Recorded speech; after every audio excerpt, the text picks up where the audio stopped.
मीरपुर नाम के शहर में तेजस अपनी पत्नी नीरू के साथ रहता था। पति पत्नी दोनों ही नौकरी करते थे। एक दिन तेजस गांव अपनी माँ के पास फोन करता है। हेलो, प्रणाम माँ। जीते रहो माँ, तुम दादी बनने वाली हो हैं? अरे वाह, ठीक है बेटा, मैं कल ही आती हूँ। जब माँ जी शहर पहुंची तो बेटे बहू ने बहुत अच्छे से स्वागत किया। लीजिए माँ जी, चाय। अरे गर्मा गर्म पकोड़े ले आओ माँ के लिए। नीरू रसोई में गई और 2 मिनट में ही पकोड़े ले आई।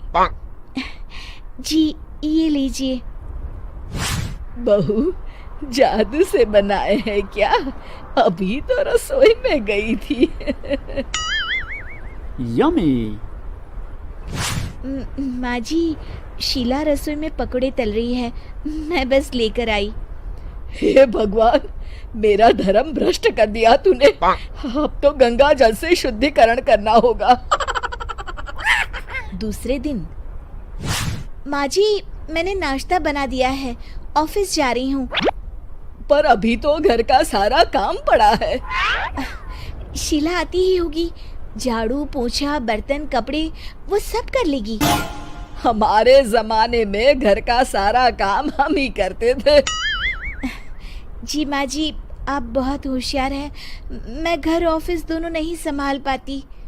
तो जरूरत क्या है घर से बाहर जाकर चाकरी करने की? वैसे भी घर का काम खुद करने से घर में बरकत आती है, समझी? पर माँ जी। पर वर कुछ नहीं, इस महीने की पगार मिले फिर ऑफिस बंद। हाँ।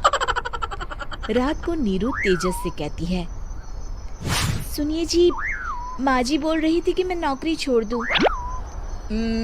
वैसे ठीक ही तो है, अभी तुम्हें आराम की जरूरत है।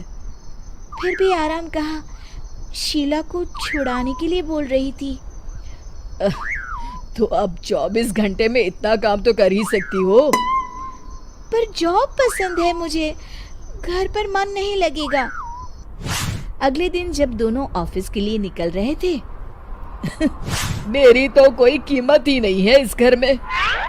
माँ जी, आजकल महंगाई बहुत है, रहन सहन भी बदल गया है, दोनों नौकरी करते हैं तभी ठीक रहता है।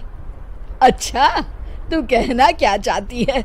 मेरा बेटा तुझे बिठा के खिला नहीं सकता? तू ही इस घर का खर्च चला रही है, हैं? नहीं माँ जी, मेरा वो मतलब नहीं था। मतलब खूब समझती हूँ, ये बाल धूप में सफेद नहीं किए मैंने। हाँ। अब तो ये रोज का काम हो गया था। तेजस भी रोज की झिकझिक से परेशान हो गया था। एक दिन उसने कहा, नीरू, वैसे भी तुम्हें मैटरनिटी लीव मिलने वाली है, तो अभी से ही छुट्टी ले लो। पर क्या, मेरी सैलरी अच्छी खासी है। आखिर नीरू ने रिजाइन कर दिया। जब बच्चा हुआ तो घर में सब बहुत खुश हुए। कुछ दिनों बाद तेजस फाइल देख रहा था। क्या हुआ तेजस, कुछ परेशान लग रहे हो? हाँ, वो हमारी जितनी सेविंग्स थी वो तो हॉस्पिटल में और छठी के फंक्शन में खत्म हो गई है नीरू। और अभी वैसे मंदी चल रही है तो मैं बोल रही थी कल मुन्ना को हेपेटाइटिस का टीका लगवाना है। नीरू, क्या पोस्टपोन नहीं कर सकते? नहीं जी, बिल्कुल नहीं।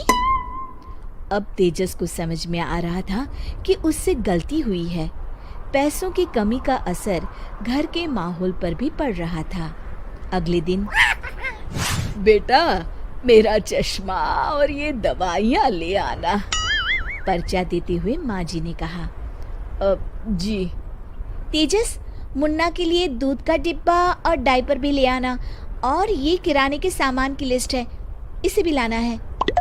तेजस गुस्से में लिस्ट मरोड़कर फेंकता है और चिल्लाता है, पैसे क्या पेड़ पर उगते हैं? ये ले आना, वो ले आना। अरे पर ये जरूरत का सामान ही है। वो गुस्से में बिना कुछ कहे ऑफिस चला गया। अरे लंच तो ले जाइए। नीरू दौड़कर डिब्बा पकड़ाती है। एक दिन खाना खाने के बाद, नीरू,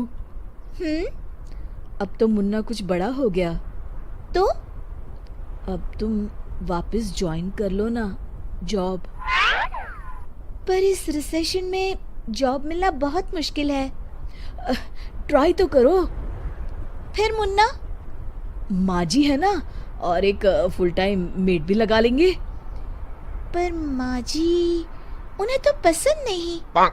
तभी माँ जी वहाँ आ जाती है और प्यार से नीरू के सर पर हाथ फेरते हुए बोलती है, अब मेरी समझ में आ गया बहू, पहले के और अब के समय में अंतर है। तुम काम शुरू करो, मुन्ना की जिम्मेदारी मेरी।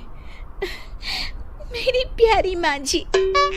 ये कहकर नीरू उनके गले लग गई। शिक्षा, परिवर्तन संसार का नियम है, हमें भी समय के साथ चलना चाहिए। उम्मीद है कि आपको हमारी ये कहानी पसंद आई होगी। कृपया हमारे चैनल को सब्सक्राइब करें और सभी अपडेट्स के लिए बेल आइकन जरूर क्लिक करें। और हाँ, वीडियो लाइक और शेयर करना मत भूलिएगा। Bye bye.